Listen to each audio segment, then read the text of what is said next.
Bonjour, et surtout rebonjour à tous.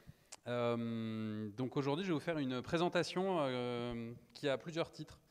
Alors aujourd'hui, c'est ma première conférence, donc je vous demanderai d'être indulgent. Donc j'ai appris déjà une chose aujourd'hui, c'est que quand on fait une conférence, il ne faut pas donner un titre trop technique, parce que quand on change d'idée après, on se retrouve devant son public en disant bah, « ça ne va pas tout à fait correspondre au titre ». Donc je m'en excuse par avance, et s'il y a des gens qui veulent discuter de ESP Now après, je suis là pour en parler avec eux. Donc ça, en fait, j'en ai déjà parlé tout à l'heure, donc je vais assez rapidement sauter cette slide. Donc je travaille chez Orange actuellement. Alors, avant de commencer, je voudrais remercier Xavier et Julien du SOFAB pour leur aide, pour le prêt du matériel, pour les idées. Donc je pense qu'on peut les applaudir parce qu'ils n'ont pas chômé ces derniers temps. Et ils méritent bien une standing ovation. Et du coup, si vous voulez les voir, ils sont là, ou sinon vous pouvez passer au SOFAB. Rentrons dans le vif du sujet. Alors, un glapsomètre, qu'est-ce que c'est ? Un glapsomètre, c'est un dispositif qui permet de mesurer les glaps. Les glaps, qu'est-ce que c'est ? C'est une unité de mesure permettant de connaître la puissance et la fréquence d'un applaudissement. Alors, voilà.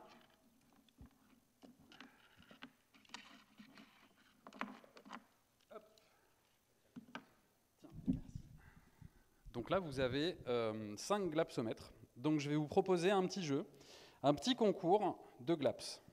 Sachez que, à l'issue de ce concours, le gagnant remportera cette boîte de bonbons de chez Chut Chut, pas de marque, mais ils sont bons. Hein. Donc il me faut 5 volontaires dans la salle, et je vais laisser Julien et Xavier passer un bracelet aux différents volontaires.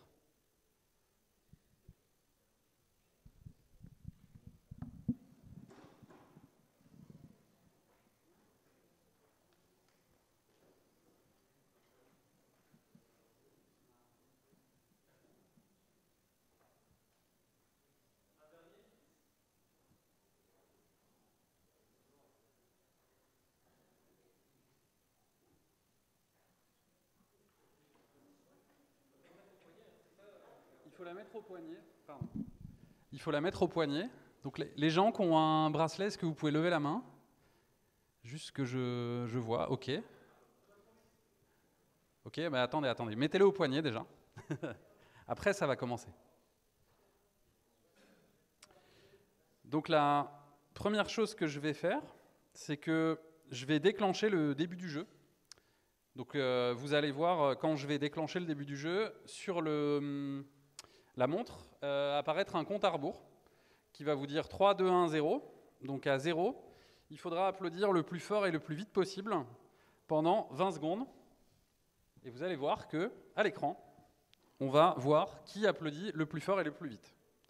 Est-ce que vous êtes prêts ? Ouais, n'hésitez pas à encourager ceux qui applaudissent parce que c'est normal que ça ait déjà commencé. Hein ? Tu es vert. D'ici, j'ai l'impression que tu es vert en tout cas. Est-ce que vous avez tous bien votre couleur ? Attention, je lance le jeu. Donc là, vous devez voir sur la montre. C'est parti, allez-y !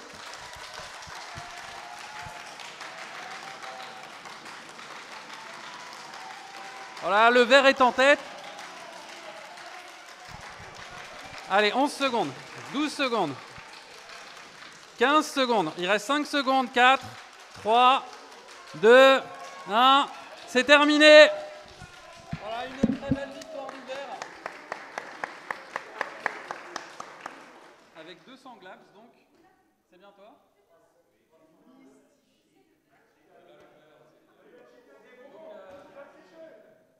Il y avait peut-être des Konami codes, mais je ne suis pas responsable. Peut-être.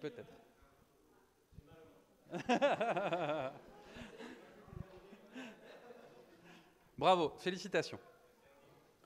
Je vous aurais bien dit de l'applaudir, mais je crois que vous avez mal aux mains déjà. Ok, alors. Qu'est-ce qui s'est passé ? Il faudra récupérer les montres aussi. En plus, elles sont au Fab Lab, alors. Donc, comment s'est passée la mesure des applaudissements ? Alors, donc, les montres que vous avez au poignet, comme vous avez pu le voir dans plusieurs présentations du TOX, ce sont des M5 sticks. Donc quand on prend un M5 stick, en général, on a un kit de développement avec un bracelet, un ou deux capteurs, et du coup, grâce à ça, on peut faire plein de choses. Donc ce M5 stick, il utilise un SOC. Alors apparemment, j'ai appris qu'en anglais, on disait un SOC, et qu'au pluriel, ça faisait saucisse. Ça m'a fait rire tout à l'heure. Donc c'est un système on chip. Le principe d'un système on chip, c'est que c'est un microsystème d'exploitation qui est très facilement programmable, dans lequel on peut injecter du code. Donc dans les choses qui sont incluses dans ce M5 stick, il y a déjà un certain nombre de choses. Donc il y a du Wi-Fi, il y a des capteurs, comme je vous l'ai dit, il y a un petit écran, comme vous avez pu le voir, il y a un certain nombre de boutons, et il y a un accéléromètre 3 axes. Donc l'idée, c'est que toutes les 10 millisecondes, le code qui est embarqué dans le M5 stick, il mesure, il prend la valeur absolue de l'accéléromètre et il l'additionne avec les valeurs précédentes. Et donc il fait cette opération toutes les 10 millisecondes. Donc il paraît que c'est la fréquence d'un applaudissement assez rapide. Et toutes les secondes, en parallèle de ça, le M5 il envoie le cumul de toutes les valeurs qu'il a mesurées dans un bus de message. Donc voilà, ça c'est la partie comment le glapsomètre fait pour mesurer le nombre d'applaudissements que vous avez fait. Deuxième chose, donc vous avez vu que ceux qui avaient un bracelet au poignet, pour les autres je l'ai dit, pour déclencher le jeu, j'ai déclenché le jeu depuis mon PC, enfin depuis mon Mac, et toutes les montres se sont réinitialisées en même temps. Alors pour faire ça, je vais vous faire un petit schéma, j'aime bien les petits schémas. Donc on a les 4 montres qui sont en bas, on a un bus de message, et on a un utilisateur qui déclenche le jeu. Donc ça, c'est moi avec le caillou dans la main. Donc ce qui se passe, en fait, c'est que depuis les montres, donc toutes les montres, quand elles sont allumées, elles sont connectées en Wi-Fi à mon téléphone qui est là-bas. Ça a marché, j'ai transpiré un peu. Elles sont connectées en Wi-Fi et elles se sont enregistrées sur le bus de message qui est sur un serveur chez OVH. Et en fait, quand moi j'ai déclenché le jeu, j'ai un terminal sur mon autre écran sur lequel j'ai lancé un script. Et en fait, ce script a envoyé un message dans le bus. Donc le principe, c'est que ensuite, toutes les montres ont reçu le message. Et elles savaient que quand elles recevaient ce type de message, il fallait lancer la réinitialisation. Donc ça, c'est la partie déclenchement. Donc toutes les montres ont reçu le message à peu près en même temps, à quelques millisecondes près. Et elles ont eu le message disant qu'il fallait se réinitialiser. Ensuite, seconde partie, c'est l'envoi des données. Donc je vous ai dit que toutes les 10 millisecondes, le programme il enregistre le nombre d'applaudissements. Et en fait, toutes les 10 millisecondes, il va les envoyer également dans le bus de message, dans un autre topic, sous forme de message au format JSON. Donc le dispositif, il envoie juste son nom, son ID, du coup, sa couleur, combien d'applaudissements il a mesuré, et quel était le temps au moment où il a envoyé le message. Est-ce qu'il était à 1 seconde, 2 secondes, 3 secondes, 5 secondes, 10 secondes. Donc, un message à 10 secondes, un message à 20 secondes, un message à 30 secondes. Donc, les données sont envoyées et elles sont envoyées sur le bus. Ensuite, de l'autre côté, on a un programme en Python qui s'appelle un consumer. Donc ce consumer, il est en écoute sur le bus de message. C'est ce programme que j'ai lancé pour déclencher le jeu. Donc ce programme, il a 2 actions. La première, c'est d'envoyer un message pour déclencher le jeu. La seconde, c'est d'attendre dans un topic que des messages arrivent. Donc du coup, lui, il est branché à un système clé-valeur qui s'appelle Redis. Et quand un message est émis dans le bus, lui, il translate ce message dans un format différent, le format Redis. Donc le format Redis, pour rester le plus simple possible, c'est clé-valeur. Donc là, la clé, c'est orange, et la valeur, c'est le dictionnaire value 12 et time 10, concaténé transformé en string, mais voilà le principe. Du coup, quand vous avez un deuxième dispositif qui envoie un message, eh ben, le programme, il fait la même chose. Donc, ce que je vous ai présenté avec 5 montres, j'aurais pu le faire avec 200 montres si j'avais eu envie. J'aurais juste eu à changer la couleur et le programme, il était tout à fait capable d'envoyer les données dans le bus de message et du coup de les réceptionner et de les mettre dans le cache. Au niveau de l'affichage des données, une fois que toutes les données ont été envoyées, ça ressemble à peu près à ça. Donc vous avez toujours la clé orange et dans Redis, vous pouvez avoir différents types de données. Vous pouvez avoir des strings, vous pouvez avoir des listes. Voilà, il y a un certain nombre de choses. Donc là, on voit que le programme il a agrégé toutes les mesures qu'il a reçues à chaque seconde avec la valeur.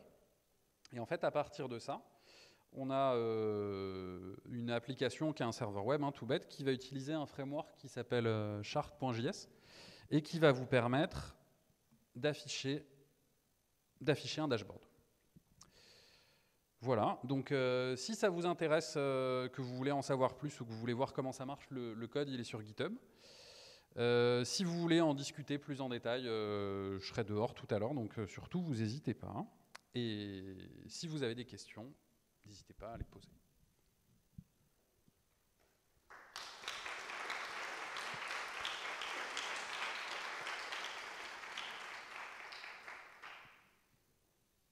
Est-ce qu'il y a des questions? Oui.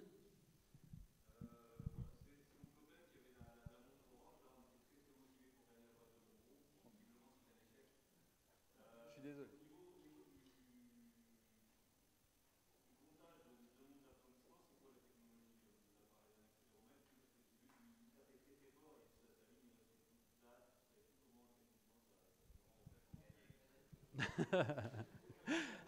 Comment on gagne? Alors en fait, il mesure la vitesse d'accélération à un instant donné, avec une correction pour éviter que des perturbations viennent poser problème. Enfin voilà, pour éviter d'avoir trop de perturbations, il y a une correction qui est appliquée. Et du coup, voilà. À chaque fois qu'il mesure une accélération de ce style, il va la prendre au bon moment et il va l'additionner avec le reste. Alors, pour répondre, parce que ça je connais bien, avec des copains, on a fait la Coupe de France de robotique pendant des années. Et il y a toujours effectivement la question, mais qu'est-ce qui s'est passé? Pourquoi ça marche mieux dans un cas que dans un autre? Il faut bien voir que les accéléromètres ont un inconvénient, c'est qu'ils fonctionnent en linéaire, mais aussi en rotation. Et donc, c'est pour ça que quand vous cherchez à mesurer un déplacement, Monsieur Alpha, il doit savoir, et il doit avoir ça pour sa moto, forcément, c'est qu'il y a effectivement des corrections à faire. C'est pour ça qu'on ne prend jamais un accéléromètre à un seul axe. Souvent, on corrèle plusieurs axes entre eux. Donc ça, c'est à Axel qu'il faut s'adresser pour avoir des boîtes de bonbons supplémentaires. S'il a pris qu'un seul des trois axes, ce qui fait que si tu applaudis comme ça ou que tu applaudis comme ça va être différemment. Voilà. Ouais, fallait faire ça.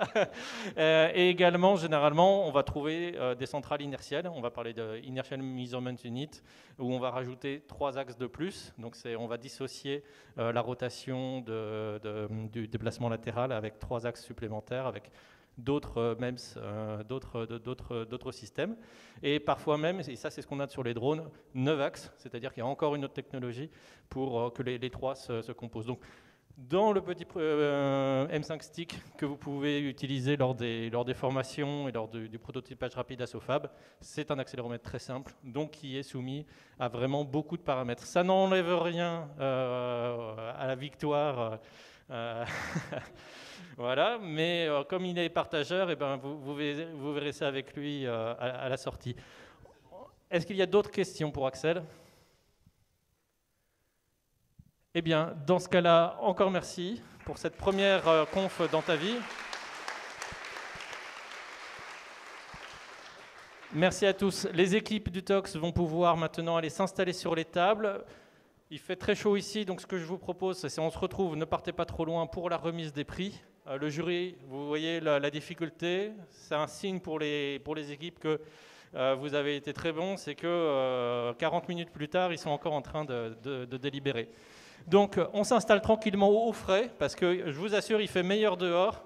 Merci beaucoup et dans 5-10 minutes, la remise des prix devant les tables.